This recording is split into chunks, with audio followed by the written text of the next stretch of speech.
Slant, powered by Pro Football Focus and brought to you by DraftKings.com. I'm your host, Josh Hayes, joined as always by my co-host, Renee Miller. We're here back for Week 8. You can always find Renee Miller's work at ProFootballFocus.com along with ESPN, Roto-World, and you can follow her on Twitter at ReneeMiller01, and you can always find me on Twitter at JoshHayesFS. Renee, how did your Week 7 treat you? Week 7 treated me pretty well, particularly those lineups that I went with Ryan Tannehill. It was a pretty good week for me. Couple letdowns. Drew Brees on a couple tournament teams obviously didn't do much in a good spot, but yeah, overall, very positive week. Yeah, if I would have found a way to lead my Pro Football Focus article with Lamar Miller rather than Christine Michael as a potential punt option, I would have felt much better about the situation overall. But the fact that he's plastered with his image at the top of the article just, spoiled any good plays that I had. And I had Diggs written up in there and Lamar Miller, but all people are going to look at is the title of the article saying Michael is a worthy punt option. So had to eat a little bit of crow, but mixed in with some fantasy goodness. So not too bad overall. So just coming up on today's show to give you a quick preview, we'll do a positional breakdown like we always do for FanDuel, DraftKings, and Yahoo. Renee's going to give us her top GPP and punt plays.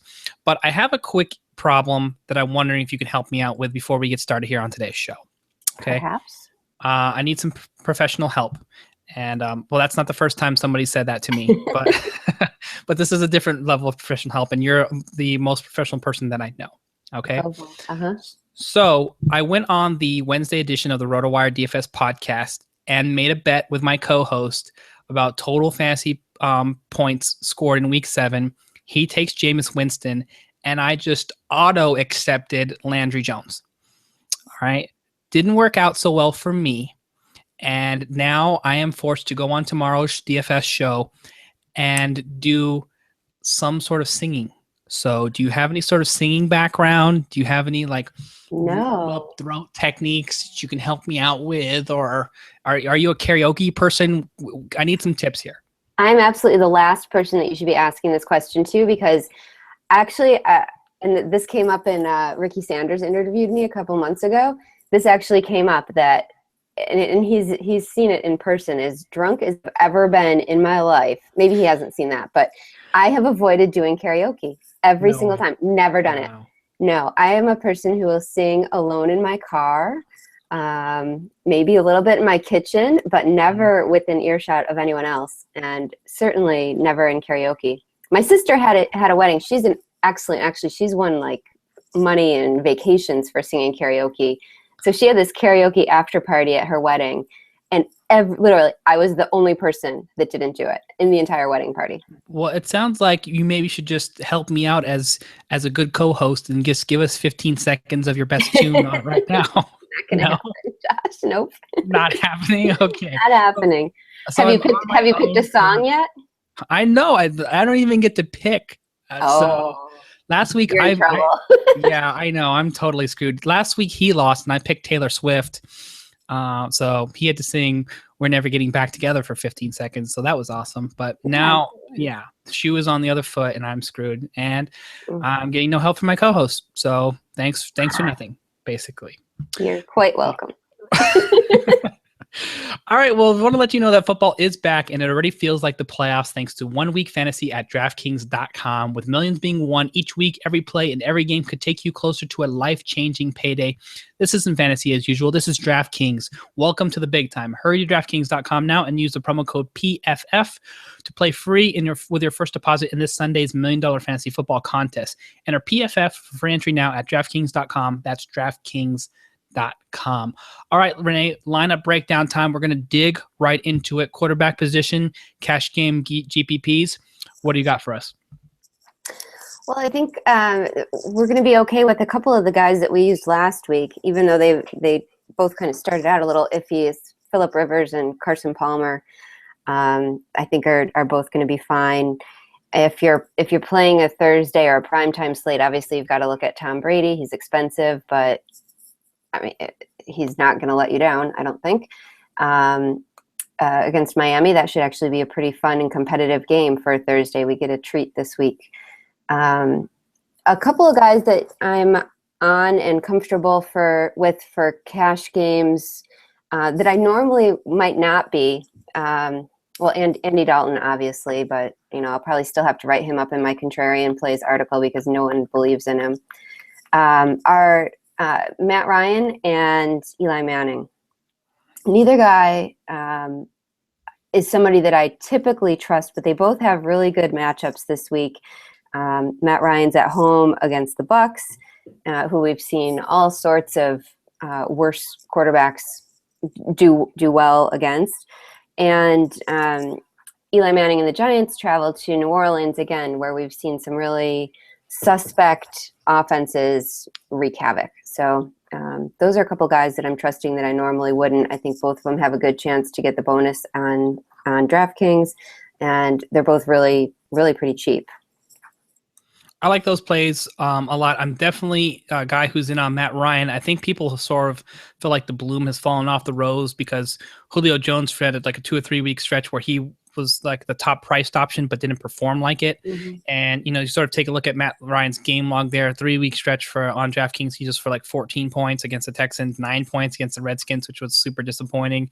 And, bounced back with a 19-point performance against New Orleans. And then another little bit of a letdown against Tennessee. I mean, what did they score? Like 10 points or something like that. So I think this is I think his ownership percentage is going to be like fairly low, but you can actually make a case for him maybe even as a pivot cash play. I probably will just reserve him for GPPs overall, but I do like the price at 7,100 on DraftKings for sure. So I'll be in there and I'm pairing him against Julio. I like the fact that Jameis Winston has turned the ball over 8 times in 6 games, so that should create some increased opportunity. I want to talk some trash about Jameis Winston anyway, since he's costing me a singing performance on my show. I will drag his name through the mud as many times as possible on this show. Eli Manning is another guy that I'm definitely interested to as well. 6,600 feels like a discount overall, and I think that this is probably the healthiest that you're going to see this wide receivers after consecutive weeks of not practicing, and Odell Beckham Jr. and Ruben Randle both being questionable, and looks like Dwayne Harris is going to he was a factor in the kicking game, and I do actually like him out of the slot. So, and if you sort of see what's happening with the Giants running game, it's next to non-existent too. It's all like Shane Vereen passing out of the backfield. And I feel like it's a similar situation to San Diego where it's just for show. And they really are just going to be like 60 or 60-40 pass run or better in those spots. And that you can definitely throw against New Orleans. Not a terrible defense, but not a defense you're definitely needing to fade by any stretch. So I'm in there.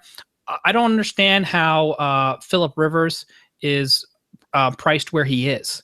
Personally, I thought it was a typo. Specifically on DraftKings. Yeah, what's going on? Was there somebody I feel like somebody just was doing the pricing, Phillip Rivers, and they fell asleep on the keyboard. Is that right? Is 6,600? Yeah. How is it? I don't. Okay, somebody explain that to me. He's 8,500 on FanDuel. Yeah, right? He's the 4th most expensive quarterback on FanDuel. His price went up $100. After the big week last week. He's got, the past 4 weeks, he's just dominated. He's got to be a top 3 quarterback the past 4 weeks. Yeah. And I mentioned Baltimore this week. Yeah, he's averaging 22 points, fantasy points per game, which is 3 points higher than his career average there as well. And what's happening with Melvin Gordon. It's a worse situation than the Giants' run defense. They're completely non-existent. It's full on run and shoot out there in San Diego with Phillip Rivers. So somebody has some, Blue Sea, you need some explaining to do with Phillip Rivers for sure. I don't understand how. Okay. Andy Dalton's still 6,000. His price went up too, $300. I don't know. I know that DraftKings has been talked about having between the two sites, softening up the pricing for, people out there and trying to make it easier for lineups to be put together and for them to be higher scoring for the casual players. But this I think is a little bit beyond reasonable in my mind. So I don't know how you can really make a case for too many other cash game plays other than Phillip Rivers. And obviously you can make a case, for mixing it up in GPPs, but I'll have well over 50% exposure to Phillip Rivers, 100% exposure almost probably in cash games, and 50% exposure in a lot of GPPs because you just get such an amazing cost savings for the level of production he's providing. We talked about some of these cheapies. You mentioned the Red Rocket, the Ginger Gladiator. Anybody else that we can slide all the way down and make a case for as some, blue light specials? I mean, I don't think there's anybody that I feel great about. Ryan Fitzpatrick is kind of my safe cheap play. He's been fine every single week. Brian Hoyer no longer has competition. In Houston, Houston's home against the Titans, who are in a little bit of a shambles right now. We're not sure what's going to happen with Mariota. If Mariota does play, actually, I don't think he's a terrible option because Houston has just been getting destroyed. Getting destroyed. That's a good way to put it. So, yeah, we'll have to follow his status. I was not a fan of Mettenberger last weekend, and that was justified. Even in the good matchup, I'd be pretty reluctant to use Mettenberger when you could go just a little bit, or same price as Nick Foles and then $100 more for Ryan Fitzpatrick at Oakland. So, yeah, you know what? And I was doing this little bit of research here earlier this morning for a wire, digging the stuff up too. The Oakland secondary is in an absolute shambles right now. I believe Nico Thorpe, it was DJ Hayden, was limping in practice on Monday with a heavily wrapped ankle. You have Charles Woodson with a shoulder injury, and I believe Nate Allen, I think he might be done for the season. There's 3/4 of the secondary right now who's already underperforming as a bottom 10 secondary in the league as it is. And then you have Ryan Fitzpatrick jumping into the fray, who's thrown for 270 plus each of the last 3 weeks as well, and 2 scores. So I'm definitely in on Ryan Fitzpatrick for as a value player, and I'll be happy to pair him up with Brandon Marshall or pivot off of that with Eric Decker and GPPs. So something else to consider. Yep. All right, running back position here now. This is interesting too because we're taking a look at the Fantasy Labs projected optimizer. Have you taken a look at who's at the top here so far? Isn't it Freeman? It's Darren McFadden, believe it or not. I was like, maybe on a, cost analysis basis or, it's Freeman for DraftKings. Okay. Yeah. Unless I'm sorting by something other than you, sorting by projection. I am sorted by projected points and I have Darren McFadden. Oh, you know what? I had it scroll down down to 10 spots. Oh. So. Phew, it's not Darren McFadden. Okay, now I don't have to lose my mind. All right. Freeman or your money. Yeah, exactly. I was like, he's top projected everywhere. Just look at the optimizer. Okay. The optimizer has him in the optimal lineup, but I don't know. They're in. He does, yes. Yes, along with Justin Seattle, and I'm just not. Yeah, I don't know. You know what? If I would have saw we just haven't seen. We saw Jeremy Hill do next to nothing with Cincinnati against Seattle, even in a game that they won. Jonathan Stewart, I think he found the end zone, but you weren't like, oh, that was a winning GPP play. With Carolina gets their win. So and then they go on the road to Seattle. Carlos Hyde looks like he's the only person doing anything in that offense, but he ends up with 44 yards and nothing else. So, yeah, I'm just not excited about 2 other options. The other thing I will do, though, is take the other side and roll Seattle D everywhere possible against Matt Castle, who is I thought it was going to be a toss-up between him and Zach Mettenberger for the worst quarterback option. But Zach Mettenberger is probably not even going to play this week. But, yeah, as long as they keep Castle in there, I think you just have to load up on the opposing D in every one of those spots. Yeah. But speaking of running backs here, cash game GPPs, how are you splicing this out? So there's Todd Gurley, Devontae Freeman. I'm probably not paying top dollar for Le'Veon Bell this week. There's a good chance that Big Ben is back, and I think the Bengals defense is actually pretty effective. So I don't think I'll look to spend maximum salary on Le'Veon Bell this week, but at a nice range, you have Marshawn Lynch, Mark Ingram, Todd Gurley, Justin Forsett, Doug Martin, Latavius Murray, all in really good matchups, good positions. I'm probably going to pull 2 from that, around 6K range. Yeah, I like those plays as well. I actually don't mind Doug Martin against Atlanta as well for 5,500, just sliding down. He might actually be borderline. I said him. Yeah. Oh, okay. Sorry, I missed that. Yeah. Totally Chartanic agree. West, do we buy for 4,700 after the 100-yard performance with the touchdown over the pile? It is a good matchup for him. How much is he? Against Detroit. I'm interested for the price point and the increased workload just off the bat here without digging too far into the matchup, which I will definitely take a look at here overall. Yeah, no, Detroit's been a fine matchup for running backs in terms of fantasy. In the games in Kansas City, yeah. This could be the first week that I use him. Okay, I've held back. I have held back too. I put him in Missouri with the Show Me State for a while. So yeah, I think he's shown me enough to be in, especially at least on DraftKings at 4,700 for sure. Now the next question I have to you is, I'm in full fade mode on Chris Ivory until he gets over this quad. Whatever, he was been super productive, and this is the first week he's thrown up any sort of dud. But and he's priced fairly reasonable for sure against a team that you can make some progress on in the running game against Oakland. But I don't think I can touch him until I see that he's back healthy and looks like he's performing, like he did in weeks 1 through 5 or 6. What's your take here? Yeah, there's just too many other good options right in that same price range. You're not getting a big discount on him. And I mean, I guess wait and see what the injury reports look like later on in the week, but there's no need to take that risk. There's healthy guys that cost as much or less that should have a similar floor and a ceiling. Okay. I'm going to just quick toss some of these to you. Okay. Alfred Blue, 3,500 on DK, in or out? Out. All right. Ronnie Hillman, 4,600 on DK at home against Green Bay.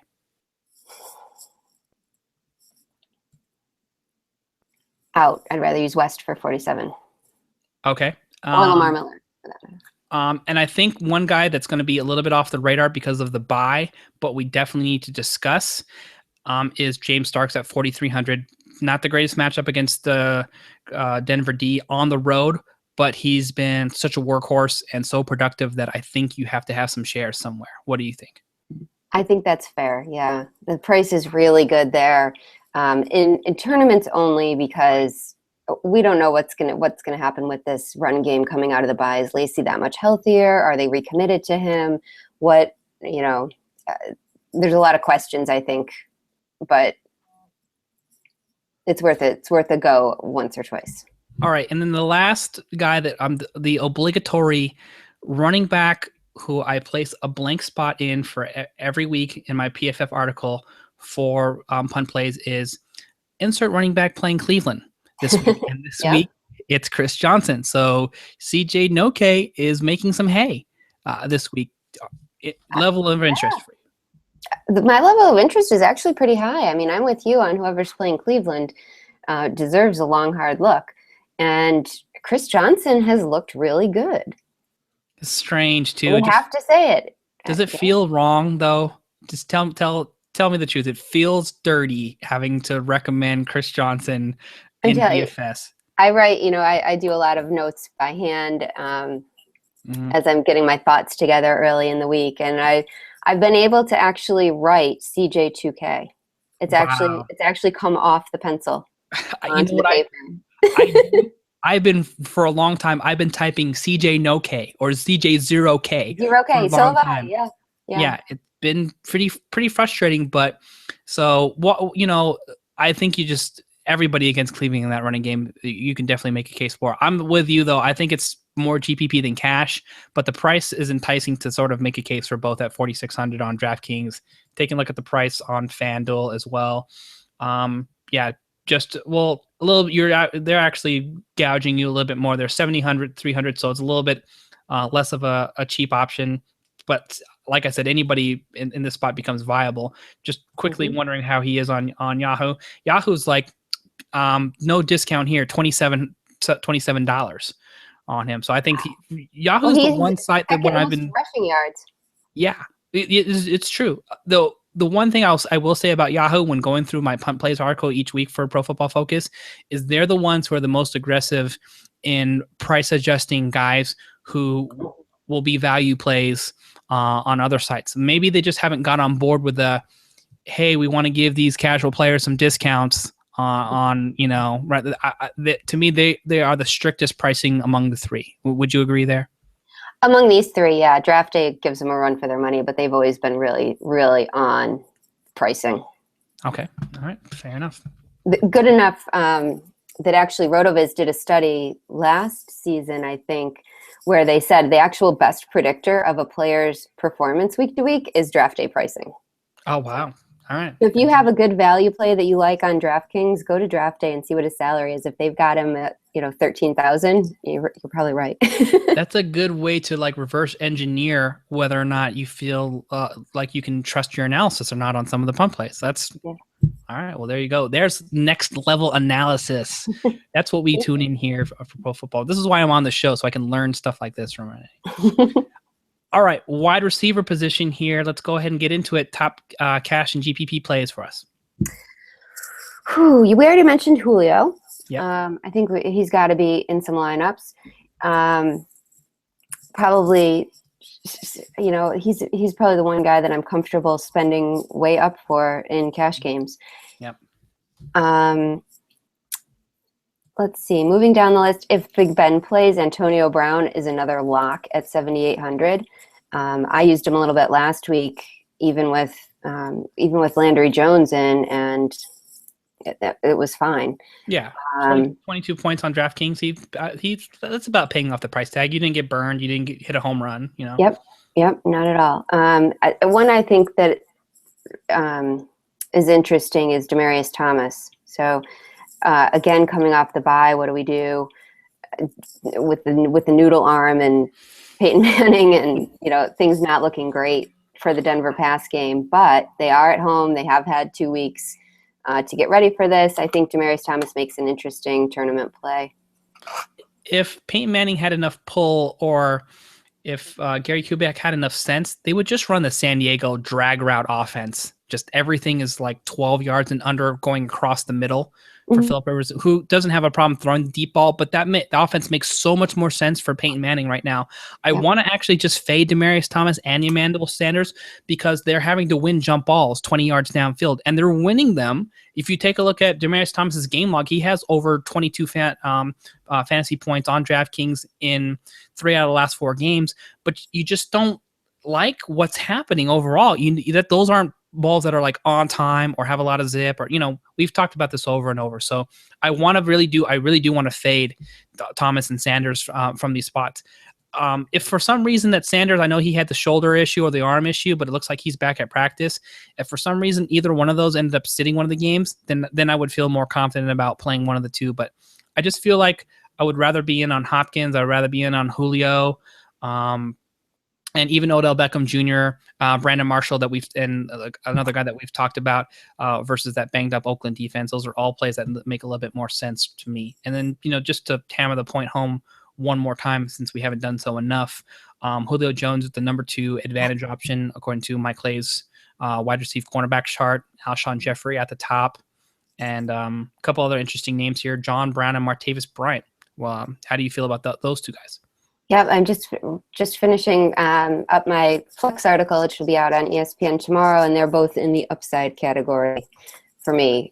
John Brown, I think, is, I divide this article into flex plays that I think, if you're trying to figure out how to finish your lineup, do you want to add in a safe guy with high floor or a high upside guy, or do you need a real deep value play? So both Martavis Bryant and John Brown found their way into the upside category.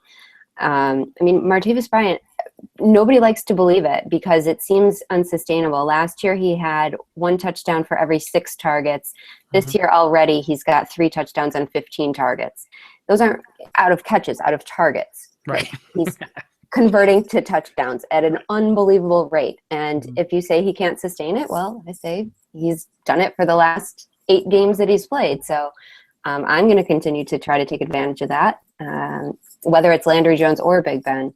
And if you would have read the Pro Football Focus draft kit, you would understand like the sort of reasoning or analysis behind Martavis Bryant as a red zone threat and his height, speed, weight ratio, and how that translates into red zone targets versus the average wide receiver. in that spot. So I never really put two and two together. And it's like red zone threat is the name, or I guess a phrase that's like commonly tossed around, but you actually want to understand what that means and how that translates based on a guy's actual height and weight and where he plays. It's what made Julius Thomas so successful last year too. Exactly. And potentially again this year. I mean, he's on a good track.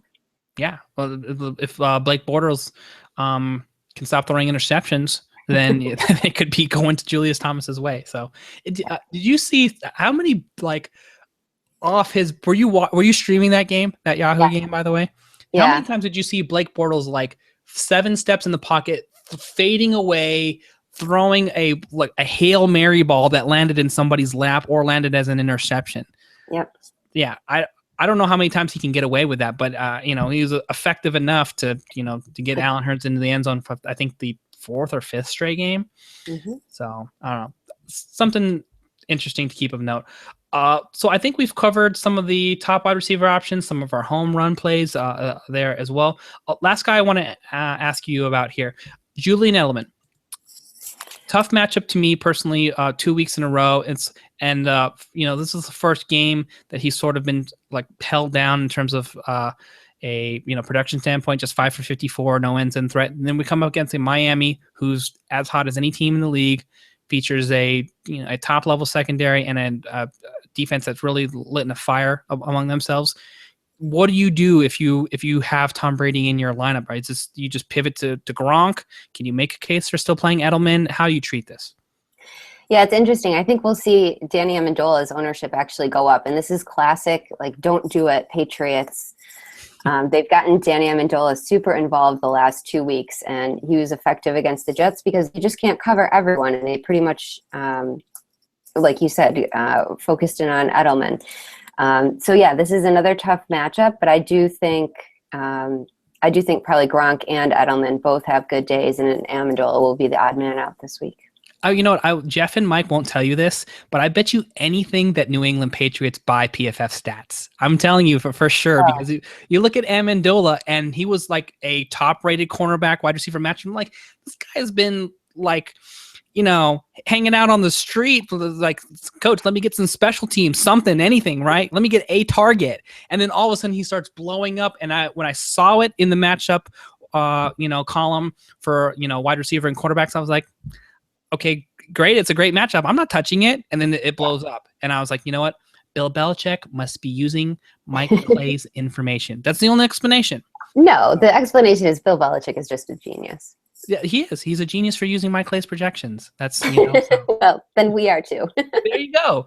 We're it's a group of geniuses on the show. I think there's a few more guys to mention though.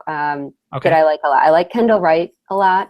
Okay. Pretty affordable, 5,100. Mm-hmm. Very safe play, I think. Kelvin Johnson, we saw have a couple nice plays in the game last week. The Lions get the Chiefs secondary this week. So that's always something to keep an eye on and target. I mentioned Ryan Tannehill already. I think Rashard Matthews at 4,300 is a really good value. And Marvin Jones for Cincinnati. He's been really solid. I think he has like 20 targets in his last 2 games. And I don't know. I think I'd rather pay down for him than up for AJ Green. All right. Speaking of guys paying down on my list, I am in on Steve Smith this week at 6,100. I think it's a great value price. And now you've seen that Kamar Aiken and basically everybody else in that offense, with the exception of Justin Forsett, just disappear. Now that Steve Smith is back on the field, it's like to Flacco, it's like no one else exists. So I think it's a great price point. And I'm just ripping out a page out of the stats, and I thought that I saw that Steve Smith had an advantage play on the chart. I'll have to double check. Looks like he is okay. I just lost it. It looked like he was a top 25 play, but I still think it makes sense overall for me. And then I want to ask you too if you're still digging Diggs 4,800. Yes, I actually went back. Week 4 was the first time I wrote him up. I think I've written him up every time he's played since then. Yeah, he's.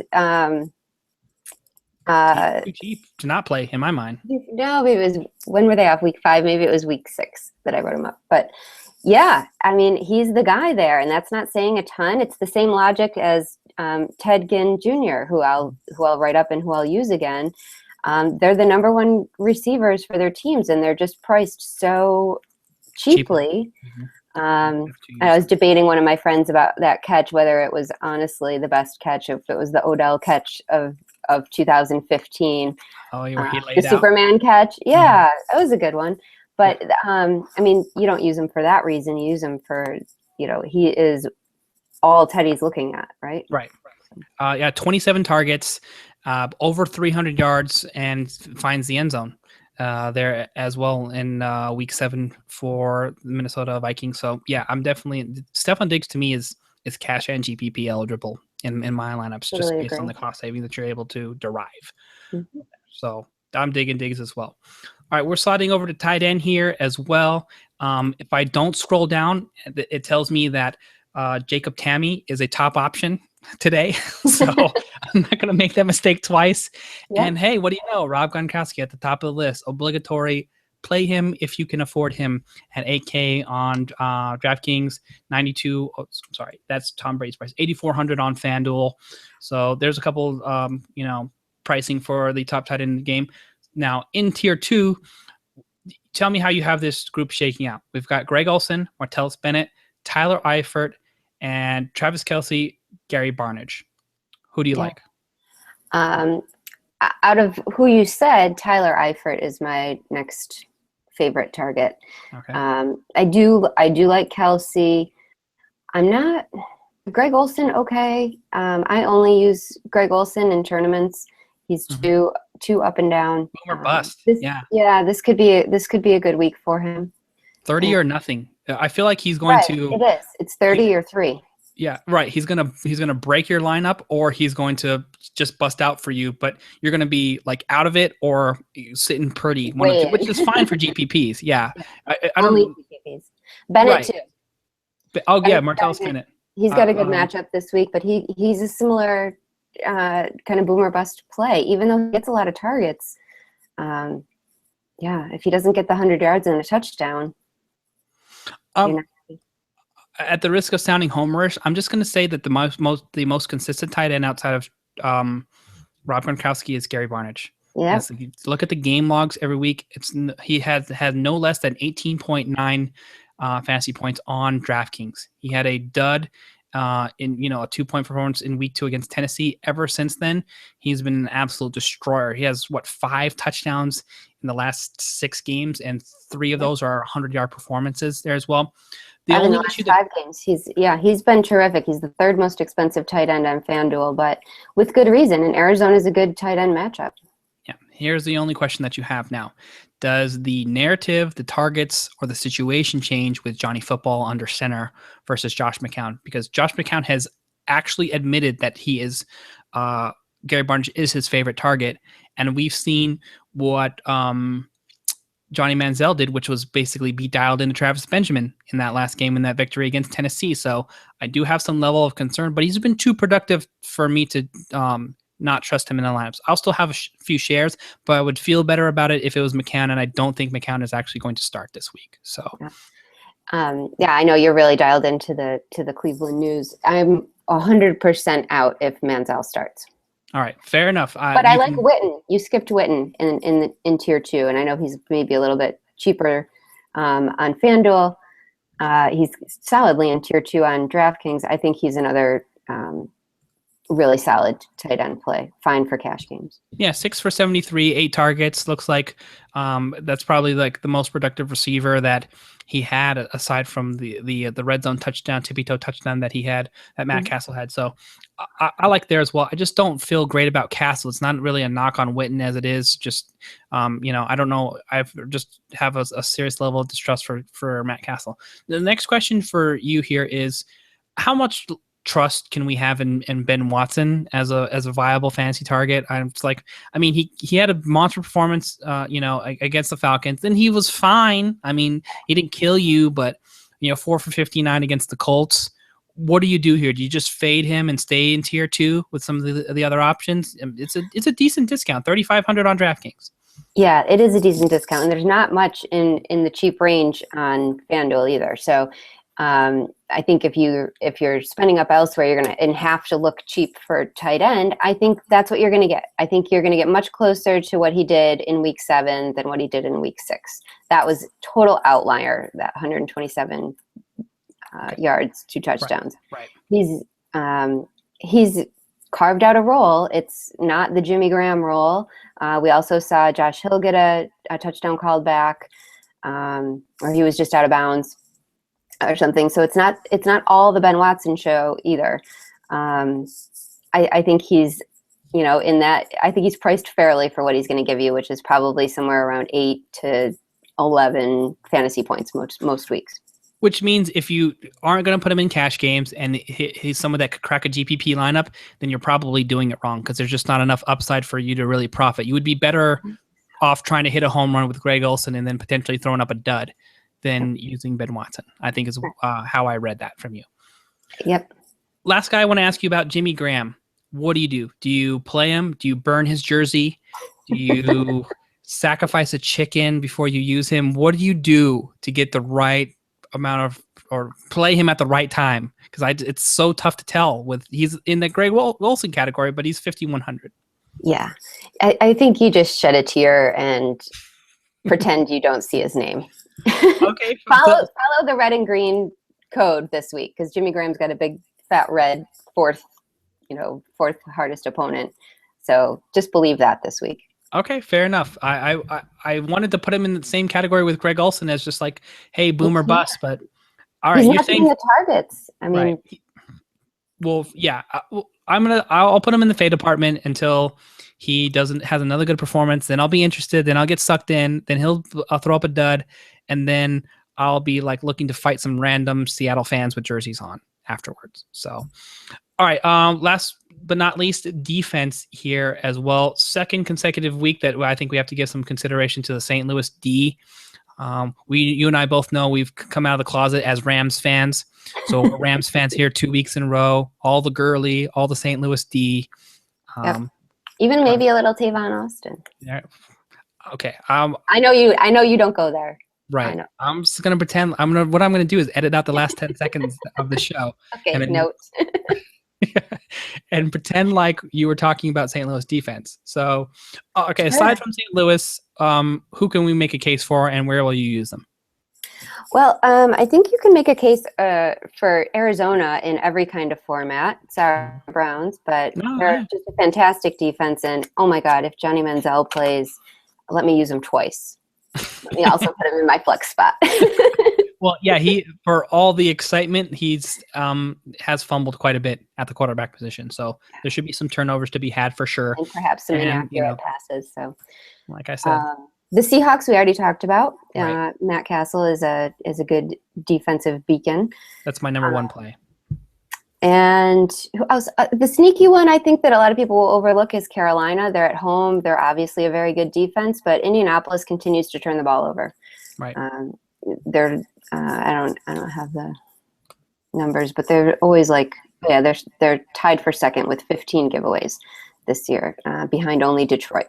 So targeting the defense that plays the Colts is risky in terms of points allowed, but can sometimes pay off if you have, a opportunistic cornerback that can maybe run one back for a touchdown. So I think that makes a ton of sense. Atlanta defense, I'm fine with too as well. Jameis Winston is sort of in that same situation as a turnover-prone quarterback that I like to target, similar to Matt Castle. Yep. And if Big Ben somehow does not play in Week 8 against Pittsburgh, then I'm in with the Cincinnati defense against Pittsburgh, against Landry Jones, Michael Vick, whoever they roll out there. I will definitely have some shares. Definitely for 3K on DraftKings is something that makes a lot of sense to me. Yeah, there's nobody really down at the bottom of the barrel here that I'm comfortable using. No, we got priced out of our Matt Castle discounts that we were able to sort of take advantage last week. Those worked well for the New York Giants defense, and you probably did fairly decent against Tennessee with Mettenberger, but not as well as you did. So. Yeah. all those are pretty good plays. And that's going to wrap it up for today's show. So before we head out of here, I want you to let everybody know where they can catch the rest of your work for this week. All right. I have 2 articles coming out tomorrow, Wednesday. One is the Flex article I just mentioned at ESPN, and the other is Contrarian Plays at RotoWorld. Thursday, I have my Bargain Bin article, really cheap discount guys at every position for FanDuel. That's also at RotoWorld. And Friday, I have my DraftKings plays at ProFootballFocus.com, and a look at the highest projected scoring games by Vegas will be out on ESPN. And I've also started NBA content. Well, got NBA stuff out today. Woo. I want to know, how the slacker got into you from this work here. There's no NHL coverage. There's no. Somebody tweeted me that. You don't have any NHL strategy? I was like, no. I was like, I'm sure some lacrosse is picking up somewhere. Fantasy cricket feels like it's going year round. We need more coverage. So we need more content. Yeah. It's not going to be me. All right. Well, when you find the time, I'll make sure I read those articles. Just text me or send me a link. And I'm sure it'll be plays that I'll definitely use in my DFS cricket lineups. So I'll be waiting. You'll be the first to know. All right, you can check me out the rest of the week on the RotoWire DFS podcast as well, and I'll have my weekly Pro Football Focus, wide receiver, and running back punt articles. Don't forget, you can always subscribe to PFF Radio on iTunes, listen on Stitcher, Blog Talk Radio. You can check us out on the Pro Football Focus official YouTube channel and the Fantasy Sports Network. Thanks as always to Renee Miller for joining me and providing her expert insight. Don't forget to follow her on Twitter at Renee Miller01, and send all your comments on Twitter at Josh Hayes FS. Thanks for listening and watching, everybody, and we'll see you next time.